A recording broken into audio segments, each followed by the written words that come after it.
Voilà.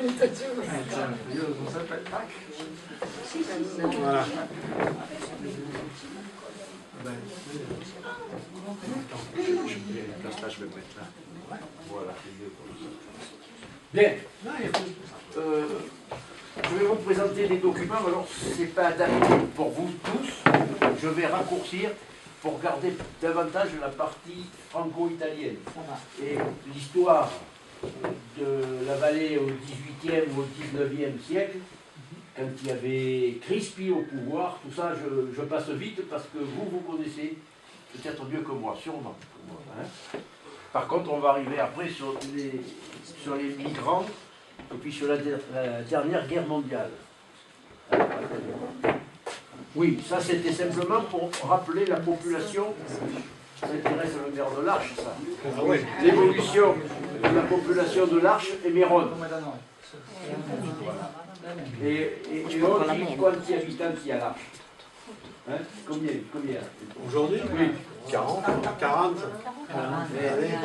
À l'année. Méronne, pareil. 40, il y avait 84. Ouais. C'est le recensement. Ah, c'est ça. Oui. C'est pour montrer l'évolution de cette petite vallée, l'Arche et Méronne, et qui a bien évolué au cours des siècles. Barcelonnette était plus petit que maintenant, vous voyez. Et je parle aussi qu'il y avait des colporteurs qui habitaient à Méronne et qui au XIXe siècle allaient à Turenne. Alors ça, c'est des photos de la fin du XIXe siècle, début du XXe siècle. Cette route, nous la prendrons ce soir. Et vous voyez qu'il y a beaucoup de routes qui étaient des routes militaires aussi chez nous. Tout ça, à droite, c'est des routes militaires. Et l'Arche est derrière, à gauche. Là, vous avez le fort de Virès dans la neige. Virès, elle est là-haut sur le trait. Ça, c'est le village de Méronne pris d'en face. Il y avait beaucoup de population et beaucoup de culture. Tous les champs, vous voyez, sont bien entretenus. C'était le village avant la guerre. Voilà encore une autre vue de Méronne qui a bien changé. Toujours une autre vue. On voit toujours des militaires parce qu'il y avait des soldats, des militaires à Josier et à la Condamine à l'époque. Les casernes. Alors, le monument aux morts, il est toujours le même. C'est le seul qui n'a pas été démoli pendant la dernière guerre. Ça et le cimetière. Et le cimetière. C'est tout ce qui reste. Certain-Mussard, vous êtes passé... Non, nous passerons tout à l'heure en allant à Barcelonnette, on passera devant. Maintenant, il y a une maison. Qui a été reconstruite. Reconstruite. Là, il y avait une église. Il y avait une église et l'école à côté qui touche l'église. Voilà. Vous voyez, il y avait 14 familles à la fin du 19e siècle. Et les toits, comment il était? Le plan? Les toits. Les toits, La toiture. là je pense que c'est de l'ardoise. L'ardoise. Ah, c'était de l'ardoise. C'était de l'ardoise, oui. Ça, c'est des photos qu'ont fait des militaires quand ils passaient, ils faisaient des photos. Celle-là, elle est moins vieille de photos, mais toujours avec des militaires. On voit bien l'église. Saint-Ours, c'est un petit hameau qui est au-dessus de Méronne. Et là aussi, vous voyez, il y avait 23 familles à l'époque. Avec des grosses fermes parce qu'il y avait beaucoup de foin et beaucoup d'animaux. Très connu pour un pèlerinage. Oui, c'était un pèlerinage, il faudrait le dire, où beaucoup d'Italiens venaient, je pense, de la Stour ou de la Maire. Ils venaient nombreux à Saint-Ours. À Saint-Ours. Oui, le 17 juin. Et c'était pour se marier dans l'année. Je pense que oui. Tout à l'heure, je montrerai, j'ai peut-être une photo d'un pèlerinage. Voilà l'Arche. Alors vous voyez, tout le versant, tout la Dretsch, là, il y avait aussi beaucoup de culture. On voit les cailloux qui étaient liés au bord des champs, les clapiers. Et on devine le vallon où vous êtes arrivé.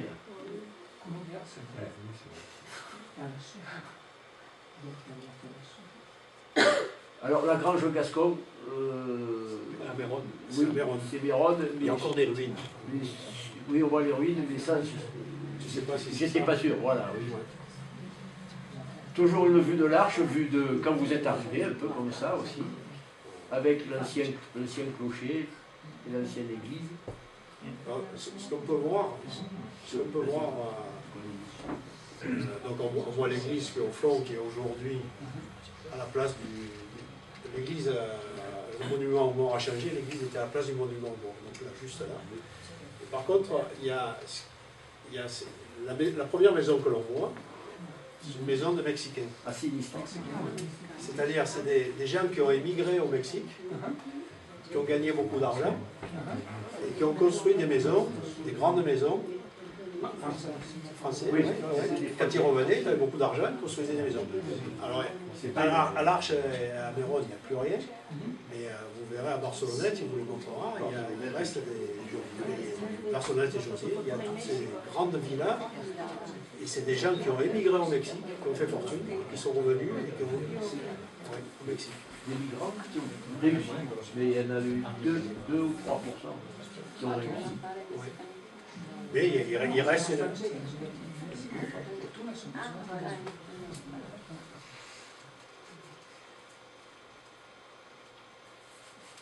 Maison Méane, c'est entre l'Arche et le col. Et maintenant, il n'y a plus que 4 maisons ou 5. En plus, un peu plus. Combien de maisons Méane? Oui. 4 habitants, 4 habitants. dont nous sommes. Dans la maison Méane aussi, là, on voit bien. Là. Maison Méane voulait dire maison au milieu. À la méta, à la colle et à l'arche.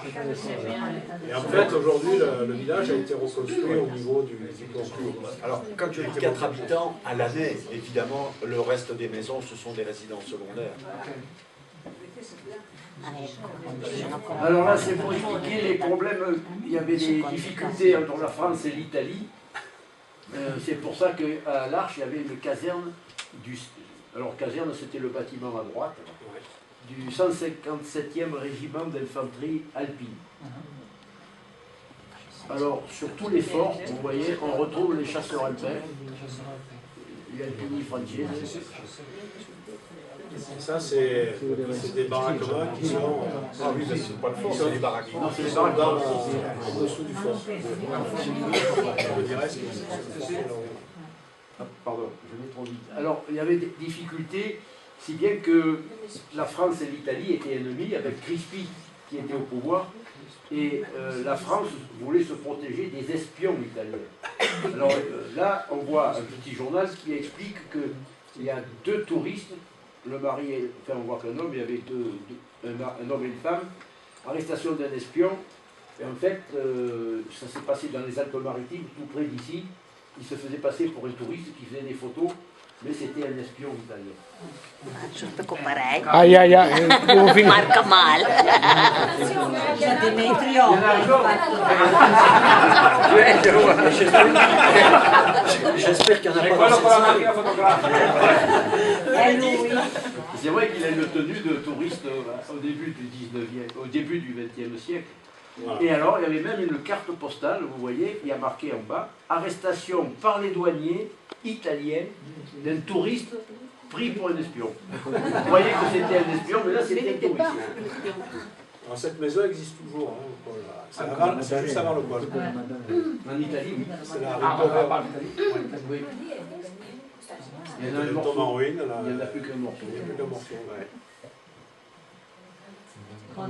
Alors, là, c'est pour expliquer aussi qu'en France, il y avait une loi qui interdisait de photographier les installations militaires.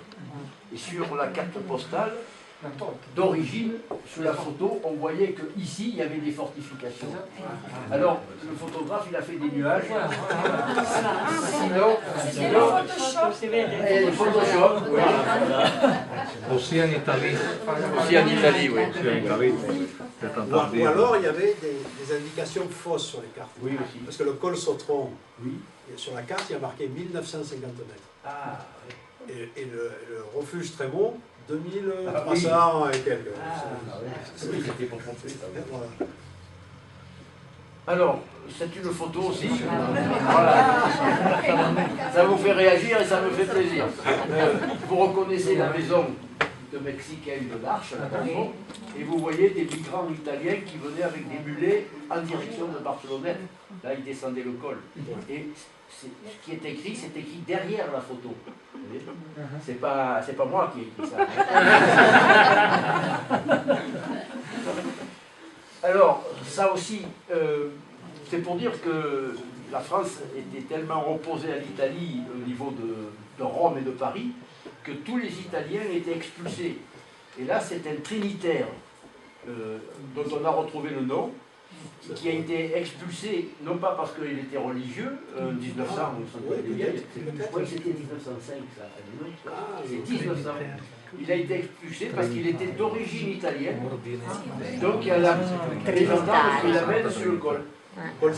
C'est pour dire la tension qui existait entre la France et l'Italie. Même un religieux qui était dans le Pacifique, il était expulsé parce qu'il était italien. Aussi pour les dispositions compte. Oui. Oui, pour la combe, il y a les lois spéciales contre les religieux e le religieuses. Voilà, oui. Infatti a Dronero avevamo le suore francesi espulse dalla aussi, expulsé en France. mezzi combe. Et ici, encore. Oui, c'était la réciproque. Le petit carton. Di San Vincenzo. Bon, là, c'est simplement la carte où j'ai montré l'Arche, le col de Sautron. On ne voit pas, c'est trop petit pour vous. Bon, ça, c'est une photo, toujours des militaires du 157e sur le col Sautron. Avec les bornes. Et la borne, vous l'avez vue. Hein, la borne au milieu, là. Borne frontière. Alors qu'ils ne sont pas datés du traité d'Utrecht. Voilà. Questo è ancora lì. Voilà, vous l'avez vu. Ça, Yves Nicolas vous l'a montré, c'était le refuge. Je vois 2800. Et oui, j'ai jamais remarqué. Le oui, dans la prochaine C'était pour tromper les titres. Oui, oui. Alors, c'est le 20 septembre 1902 qu'il a été terminé et qu'il y a eu l'inauguration. Alors là, de mémoire, je vais vous dire ce qui s'est passé, puisqu'il y avait un journal à Barcelonnette qui s'appelait le Journal de Barcelonnette. Et le Journal de Barcelonnette explique que tout le conseil municipal de l'Arche est monté sur le col avec des Italiens qui étaient venus, qu'ils ont trinqué les verres et fait des discours, comme d'habitude. Et sur cette photo, vous voyez qu'au-dessus de la porte, il y avait quelque chose d'écrit. Ah, là, oui. Mais il reste des bouts. Ouais, il y en a un petit morceau encore. Voilà, voilà, c'est ça. Voilà. E questo è quello che abbiamo visto. Voilà. Mais c'est cassé, c'est encore plus cassé. c'est encore plus cassé. Moi, j'ai fait ça il y a 5 ou 6 ans. È ancora peggio oggi. Ora non si riconosce nemmeno la data. Alors ça, c'est ce que j'avais raconté à Dronero. Voilà, ça rappelle, Elda. C'est que c'est un journal parisien, mais il dit bien que ça s'est passé sur le col de Sautron, où il y avait le papa et les 2 fils, les 2 filles, qui sont tombés dans la neige en voulant rentrer en France ou passer en Italie, je ne sais plus, et ils ont été sauvés par les chasseurs alpins qui étaient là pour protéger la France des troupes italiennes. Et ils ont sauvé le papa. Par contre, il y a un fils qui est mort et l'autre avait les pieds et les mains gelés. Et c'était un journal qui est apparu à Paris.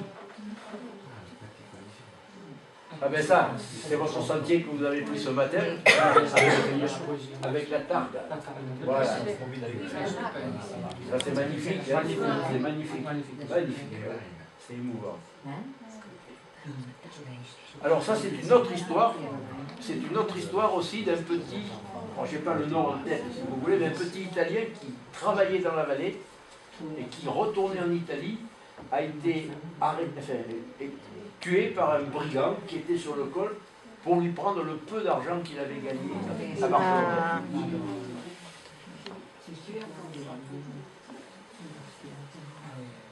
Ça, c'est à l'Arche. Ça, c'est le vieux pont de l'Arche, où à l'époque, les douaniers comptaient les moutons pour éviter la contrebande. Per mettersi la dogana. Voilà, ça c'est quelques vues de l'Arche. À l'époque, il y avait...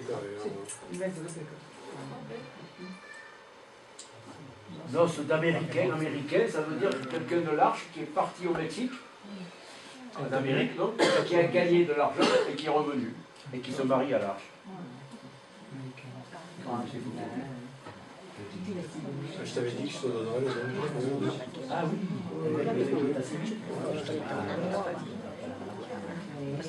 Là, c'est le 14 juillet, c'est la fête. Vous voyez, on retrouve la maison au fond et la musique militaire. Il y avait une tradition aussi, c'est qu'à Noël, il y avait une distribution de pain aux pauvres.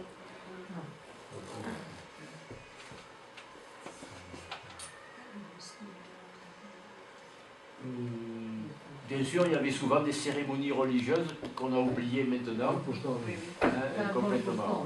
C'était à l'Arche, ça? Oui. Oui, ouais, c'est une bonne notion. Ça, c'était la procession de la fête de Dieu qui rentrait dans l'église.